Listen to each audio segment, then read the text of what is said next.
बिस्मिल्लाहिर्रहमानिर्रहीम। अस्सलामुअलैकुम। Pakistani news channel से अब तक की लेटेस्ट अपडेट्स के साथ आपको खुशामदीद कहती हूँ। ज़हीर अहमद केस में मोविया बच्ची की वालिदैन से मुलाकात के ऊपर एक नोटिस जो है वो दिया गया था। एक दरख्वास्त जो है वो मेहदी अली कासमी की तरफ से 21 सितंबर को जमा करवाई गई थी, जिसकी समाअत जो है वो 5 अक्टूबर के बाद 8 अक्टूबर को हुई थी।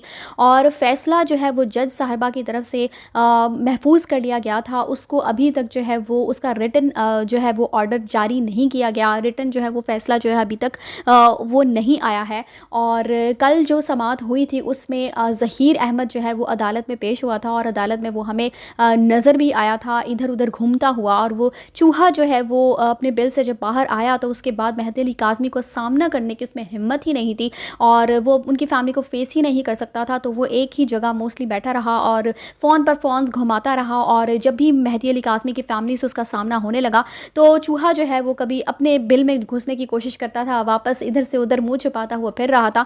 और सुनने में ये भी आ रहा है कि वो कॉल्स जो थी वो शब्बीर को कर करके सारी जो सिचुएशन थी उससे आगाह करता रहा सारा वक्त। और इसके अलावा मैं आपको बताती चलूँ कि कल जो जज साहिबा के रिमार्क्स थे उससे यही लग रहा था कि फ़ैसला जो है वो मेहदी अली काज़मी के हक़ में आ जाएगा। और वो सारी फैमिली जो है वो ज़हरा काज़मी से मिलने के लिए ही कोर्ट में आई थी कि जैसे ही फ़ैसला होगा तो जाकर जो है वो अपनी बेटी से चाइल्ड प्रोटेक्शन में मिल सकेंगे।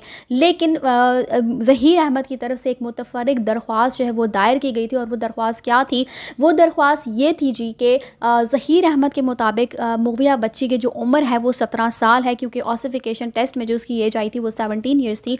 तो लेकिन जो मेडिकल बोर्ड बना था और उसमें जो सारा उसका मेडिकल हुआ था उसकी जो हतमी रिपोर्ट पेश की गई थी उसमें जो उसकी जो एज डिसाइड की गई थी वो करीबन 15 साल थी।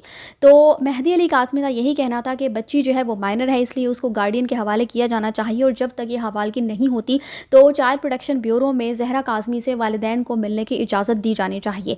लेकिन उसके बरअक्स जो है वो ज़हीर अहमद ने, आप इनकी सिर्फ चालाकियाँ देखें कि जैसे ही इस तरफ से मेहदी अली काज़मी की तरफ से कोई दरख्वास्त दायर की जाती है तो ये उसके ऑपोजिट कोई ना कोई दरख्वास्त दायर करके केस को लंबा करने की, लटकाने की भोंडी सी कोशिशें जो है ना, अपनी चालें जो है वो चलना शुरू कर देते हैं। तो इस बार भी ऐसा ही हुआ है। चाइल्ड प्रोटेक्शन ब्यूरो में बच्ची को अपने वालिदैन से ना मिलने देने के लिए, इस कोशिश को रुकवाने के लिए ज़हीर अहमद की तरफ से जो दरख्वास्त दायर की गई है उसमें यह कहा गया है कि बच्ची जो है वो 17 ईयर्स की यानी 17 साल की है और वो बालिग है।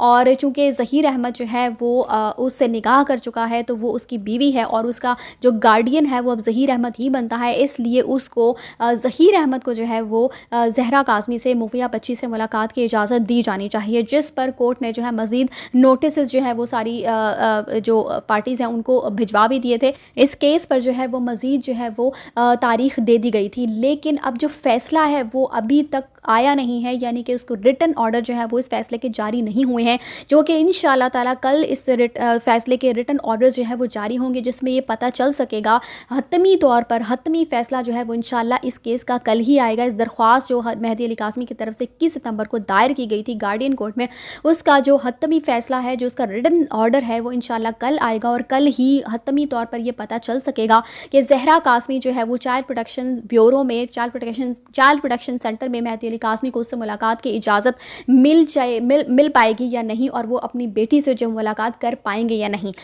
देखने में तो यही लग रहा है कि जिस तरह से अदालत में जज साहिबा के रिमार्क्स थे तो इंशाअल्लाह फ़ैसला मेहदी अली काज़मी के हक़ में ही आएगा।